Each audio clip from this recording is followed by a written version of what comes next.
Bonjour, bonjour, aujourd'hui on va parler d'un vieux comics, un comics assez ancien qui est sorti en 86 chez nous en France, je crois que c'était 86 aussi aux États-Unis ou 85 en tout cas dans ces eaux-là. C'est le Graphic Novel, attendez, j'ai la date. Graphic Novel numéro 17, Graphic Novel numéro 17 aux États-Unis, le top BD numéro 11 en France. Alors il n'y a rien qui indique que c'est le numéro 11 dedans. Même dans les crédits au début, déjà dans les crédits on met pas le traducteur, parce que la traduction est quand même rigolote, mais il n'y a rien qui indique qu'effectivement c'est le 11e top BD, sauf si vous faisiez les calculs vous-même. Plus tard, effectivement, ce sera indiqué sur les comics, mais là c'était pas le cas. Alors c'était un plus grand format qu'un comics habituel, vous voyez, c'est un grand format. Moi ce top BD il m'a fait rêver pendant des années et des années, parce que je voyais cette couverture qui était absolument incroyable, je voyais Marc Silvestri. Alors j'étais surtout fan des dessinateurs et moins des scénaristes, mais c'est quand même David Michelinie au scénario, ce qui est quand même pas n'importe qui. Il a quand même fait du très bon Iron Man, il a fait du très bon Spider-Man. Là, en l'occurrence, c'est la vengeance du monolithe vivant. Le monolithe vivant, en fait, il a apparu d'abord dans Strange, numéro 55, qui proposait le numéro 54 des X-Men. J'espère que je vous dis pas de bêtises. Donc le numéro 54 des X-Men, c'est mars 69, et Strange 55, c'est juillet 74. Alors, imaginez déjà le décalage qu'on avait à l'époque. Donc juillet 74, mon frère avait 2 mois. 2 mois, et donc c'était la première apparition, non pas du monolithe vivant, mais du personnage qui allait devenir le monolithe vivant, à savoir, j'ai son nom, je sais plus, Ahmed Abdol. J'espère que je le prononce bien. Bon, il m'en voudra pas, je pense, qui était à la base le pharaon vivant, et qui, suite à une augmentation de ses pouvoirs grâce ou à cause d'Avok, parce qu'il absorbait les radiations, le pharaon vivant, va voir ses pouvoirs se développer, et va devenir le monolithe vivant, qui sera réutilisé par la suite, parce que là on croit que c'est la fin, mais en fait il sera réutilisé plus tard par d'autres scénaristes. Donc le pharaon vivant, c'était dans X-Men 54, mais dans X-Men 56, c'est le monolithe vivant, première apparition du monolithe vivant. Et donc il se passe quelque chose avec les X-Men. À la fin, bon, on croit qu'on s'en est débarrassé, mais en fait non, il revient dans la vengeance du monolithe vivant, où on vous explique un petit peu ses origines, je vais y arriver. Et dans ses origines, on voit un personnage qui sera retconné par la suite. Donc le personnage que vous avez ici, celui-là, a priori ce mec, c'est Apocalypse, qui l'aurait incité à devenir le pharaon vivant. Alors c'est pas dit clairement là-dedans, hein. Ça a été dit des années plus tard, comme quoi ce personnage avec ce fez, c'était Apocalypse qui était là et qui l'a incité à devenir le pharaon, puis le monolithe vivant. Alors là, dans celui-ci, dans la vengeance du monolithe vivant, il n'y a pas les X-Men, il y a les 4 Fantastiques, mais c'est les 4 Fantastiques de Byrne. Ça se voit par rapport à la coupe de cheveux de Jane, qui a cette espèce de coupe mulet qui était absolument dégueulasse. L'absence de la chose, remplacée par Miss Hulk, qui est ici. Il y a aussi un Vengeur, voire 2 Vengeurs. Il y a Thor qui apparaît vers la fin du récit. Il y a Captain America Captain America qui est là, et il y a Spider-Man qui est là aussi. Alors, sincèrement, sur toute l'histoire, vous pouvez complètement oublier, vous pouvez complètement faire sauter la suspension consentie de crédibilité. Vous savez, le truc de crédulité, pardon. Le truc qui vous fait, que vous vous dites, ouais, ok, ça passe, c'est logique dans l'univers. Bon, là, clairement, c'est débile. Spider-Man, il rentre dans la tour des 4 Fantastiques, il utilise 2-3 trucs, boum, à Red. Et alors moi je dis Red, hein, mais normalement maintenant on dit Reed, mais à l'époque c'était Red et Jane et pas Reed et Susan. Il utilise tous les trucs et il fait des. Enfin, il y a plein de trucs comme ça qui sont un peu débiles. Bah, je vais vous en citer quelques-uns. Vous êtes prêts à spoiler ou pas? Est-ce que vous êtes prêts à spoiler? Alors, alors j'ai noté des pages, hein, des pages qui me paraissent complètement débiles. Mais franchement, c'est drôle, hein, parce que quand on le voit avec le recul d'aujourd'hui, c'est une régalade. Page 25. Ah oui, alors là.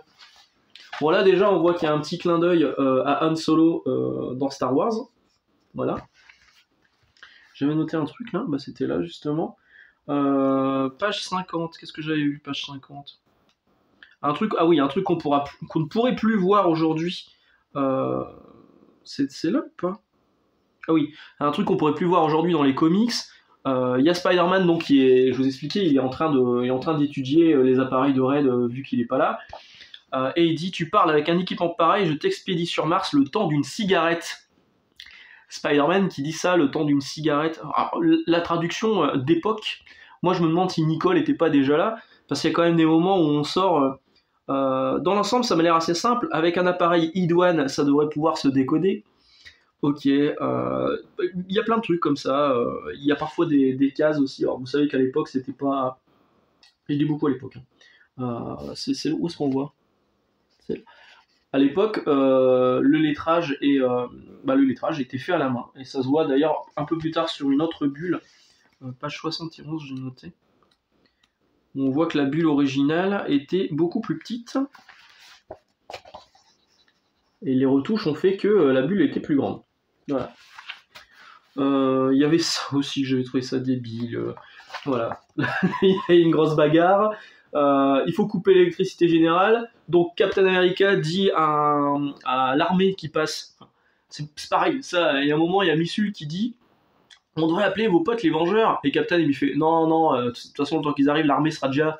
Est-ce que l'armée, dans l'univers de Marvel, a déjà réussi à se débarrasser d'un super vilain? Je pose la question, je suis pas certain. Et donc, il prend le talkie-walkie du soldat et il dit vite, passez-moi l'électricité générale. Vous, comme moi, vous savez, quand vous appelez Enedis, NJ ou quoi que ce soit, quand vous essayez de les avoir, vous les avez pas tout de suite. Captain America, il prend un talkie-walkie, il dit passez-moi l'électricité générale, coupez immédiatement, et boum, ils ont coupé. Suspension consentie de crédulité, nickel. Qu'est-ce qu'il y avait encore? Ah oui, ça c'est débile, alors là c'est sur la fin. Le monolithe vivant, pour s'en débarrasser, on décide de l'envoyer dans l'espace. Oui, je spoil un peu. On accroche un filin en adamantium, qui sort de je ne sais où, sur le marteau de Thor. Ils envoient ça dans l'espace. Où est-ce que je l'ai noté? Ils envoient ça dans l'espace. Voilà. Et là, on nous explique que le marteau donc, envoie le monolithe vivant dans l'espace. Le marteau fait demi-tour et se détache en cassant le lien de cuir qui reliait le câble d'adamantium à Mjolnir. À quel moment le lien de cuir, c'est pas en plus le truc de Mjolnir, hein, c'est pas ça. Hein. C'est pas ce truc qui pendouille, hein. J'ai vu ce film, c'est un lien de cuir qui était entre les deux, entre le filin et Mjolnir. Et du coup, à quel moment le câble de cuir arrive à retenir la puissance de Mjolnir et du câble d'adamantium? Je veux dire, c'est débile, c'est débile. Et donc à la fin, le monolithe vivant devient une planète vivante, on pense tout de suite à Ego dans l'univers Marvel. Et voilà, on se demande si c'est pas Ego finalement, mais non, ce sera pas lui, parce qu'on verra par la suite, alors pas dans ce récit-là, mais dans d'autres récits qui réutiliseront le monolithe vivant, il va revenir, alors que là il était complètement apaisé. Ça se finissait bien pour lui, ça se finissait bien, c'est dommage. Est-ce que je voulais vous préciser d'autres choses? Non, je ne crois pas. Alors c'est effectivement le travail de Marc Silvestri au dessin. À Marc Silvestri, vous voyez, je vous disais la coupe de Jane. À Marc Silvestri au dessin, qui était là avant Wolverine, donc Serval en français d'époque, avant les X-Men, donc les X-Men en français d'époque. Mais qui est plutôt efficace. On reconnaît son trait sur certaines planches. Hein. Moi, je reconnais son trait sur certaines planches. C'est surtout les couleurs qui m'ont un peu choqué, on va dire, parce qu'elles sont très limite numériques, alors qu'à l'époque se prêtait pas vraiment à ça. Quand on regarde, alors ici, il n'y a pas grand-chose d'expliqué, il y a juste le scénariste, le dessinateur et l'ancrage, il n'y a pas le coloriste. En fait, quand j'ai cherché des informations sur ce récit en anglais, j'ai vu qu'il y avait beaucoup de coloristes qui avaient travaillé dessus, notamment Steve Oliff. Alors là, pour le coup, oui, je reconnais du Steve Oliff. Steve Oliff qui avait colorisé entièrement les Akira de Katsuhiro Otomo pour la version Epic Collection de chez Marvel aux États-Unis, qui a été réutilisé ensuite par Glénat pour les sortir en kiosque, puis en librairie. Donc, moi, je reconnais effectivement la colorisation de Steve Oliff sur Akira dans ce récit-là. Je sais pas ce que vous en pensez. En tout cas, c'est une vraie Madeleine de Proust. J'étais hyper content. Là, derrière, je pense pas que ce soit du Silvestri. Je me demande si c'est pas du Tota. Et on voit les X-Men alors qu'ils sont pas du tout présents dans le récit. On en parle, hein. Ici, on les voit sur une demi-case, mais sur un flashback. Donc voilà, moi c'est un récit que j'ai vraiment beaucoup aimé. Alors l'histoire du lynchage au début c'est débile, qui n'a jamais été réédité depuis. Alors c'est Strange présente, hein. C'était édité par Lug à l'époque, ça n'a jamais été réédité à ma connaissance, ni par Semic, ni par Panini.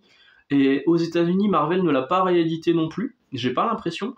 Pourquoi? Peut-être à cause de ce qui se passe à l'intérieur, qu'on voit un petit peu, mais surtout à cause de cette couverture, parce que vous voyez les Twin Towers avec le monolithe vivant qui défonce une des deux Twin Towers.